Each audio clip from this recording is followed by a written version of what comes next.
Well, if your team's not in the playoffs or just got eliminated from the playoffs, there's good news. The NFL draft is a little over 3.5 months away. Yippee skippy. Looking forward to it for a while, and we'll continue to amp up in excitement levels over the next several months.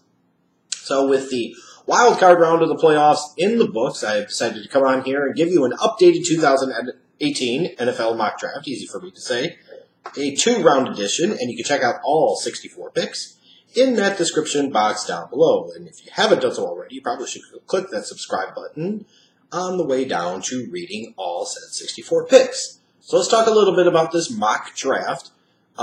Keep in mind, it is still early January. I have just now started to go through and grade quarterback prospects. I'm almost done with the first tier of them, which I mean by first tier are the biggest names. So that's going to be Sam Darnold, Josh Rosen, Josh Allen, Lamar Jackson, Baker Mayfield, Mason Rudolph, Luke Falk. Those are the 7 quarterbacks. I've actually had already graded them once.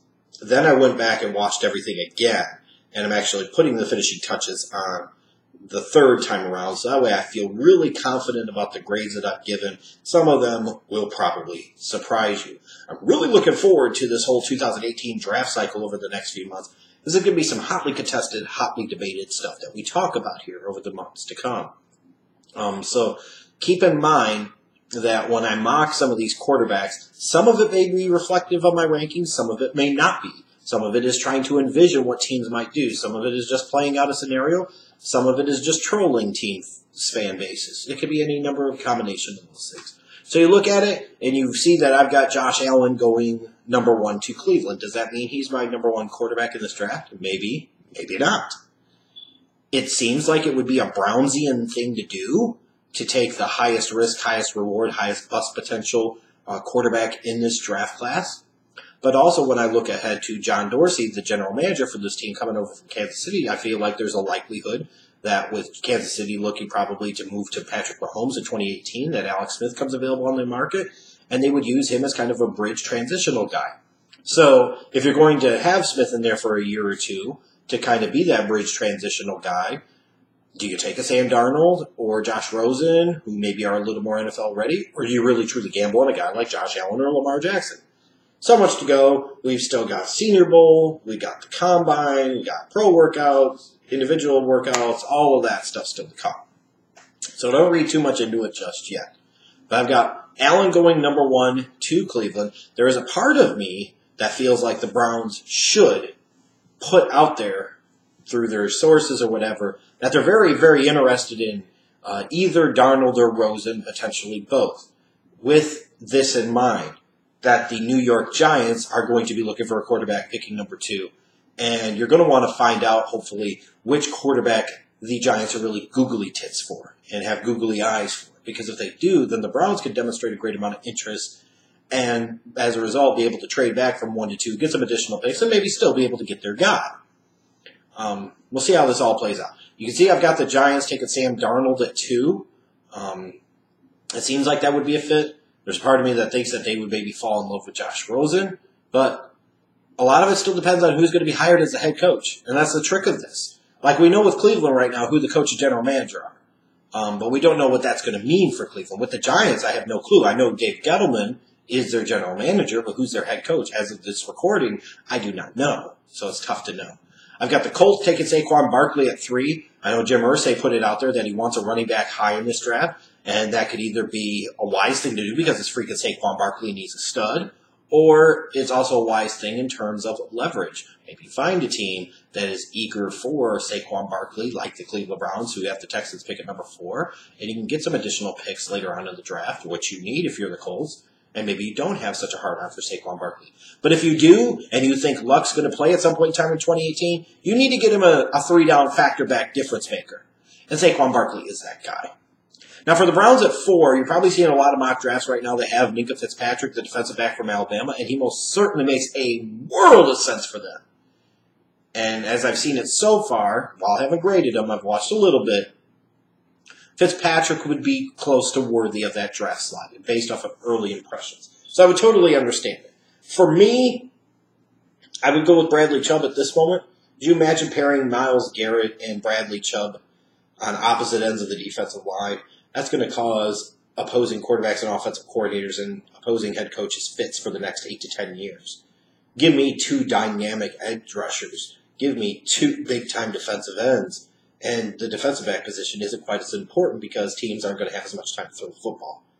And when you look at the Browns, in an ideal world, they get their young quarterback and Saquon Barkley no matter what. But if that no matter what doesn't happen, this isn't a bad consolation prize. It really, really isn't. Some might scratch their head with me having Quenton Nelson at number 5 to the Broncos. I don't know if they're going to be in the Kirk Cousins marketplace. I don't know if they're going to be eyeing a young quarterback in the draft or pursuing some other type of veteran. I don't really know. But I do know that they still need to improve their offensive line. And I'll be stunned if Quenton Nelson isn't a top 10 pick in this draft because he seems like such a safe prospect and he's going to be such a good pro at left or right guard for a long, long time that the whole notion of you don't take a guard high, it's stupid. If you get it right, who cares? You look at Steve Hutchinson back in the day. What was he, like the 16th overall pick in round 1? He's going to be a Hall of Famer. If I told you Hutchinson was going to be a Hall of Famer, would you be okay with your team taking him in the top 5? Absolutely. If not, you're a dumb dick. Because if you say, well, you can get that position later, Antonio Brown was a fucking 6th round pick. Tyreek Hill for the Chiefs was a 5th round pick. You know, you look at it and you could find so many other positions where you say guys are found all throughout the draft and sometimes undrafted players. So why would you feel the need to take any of these positions outside of quarterback really in round number 1? The point being, if the talent's good enough, you take them. Yeah, I mean, seriously. So Quenton Nelson at 5 is not crazy. For the Jets at 6, Josh Rosen.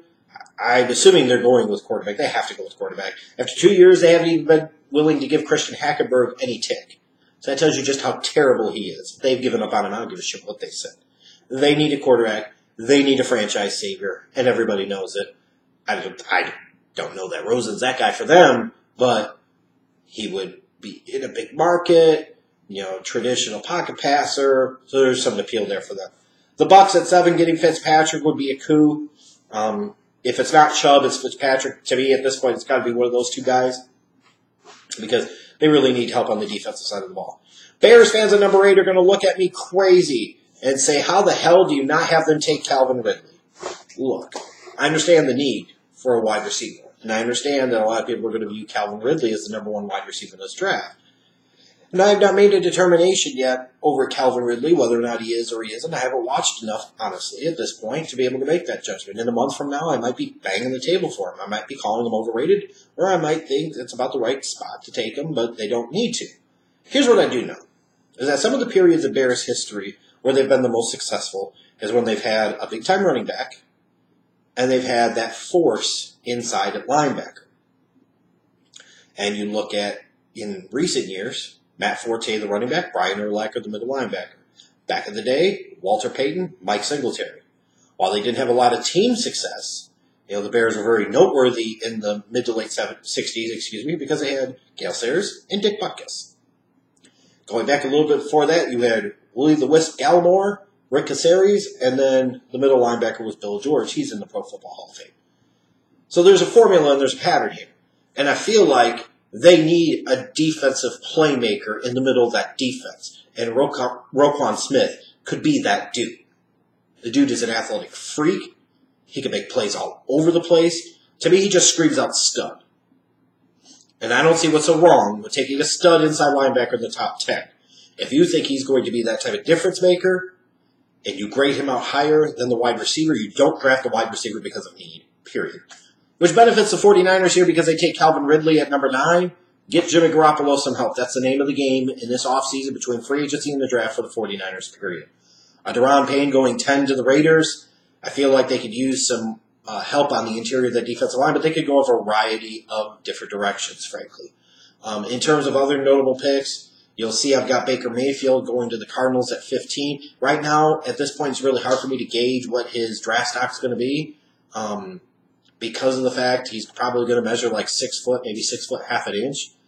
I really have to see it to believe it that he's going to be a guy that goes in the top 10. Like even 15, I feel like is aggressive. But he might. One team might fall in love with his courage. They might fall in love with his determination, his work ethic, kind of his flair for making big plays. It could happen. But he could also go in round number 2. Anything is possible. And then I've got Lamar Jackson going 21 to the Buffalo Bills. A much better version of Tyrod Taylor, in my opinion. That's pretty much the mock. I'm not going to go through all the other ones. Touched on some of the notable ones. In future videos, maybe I'll touch on other teams and so forth. But feel free to give me your comments on this mock in the comment section below, and I will see you later.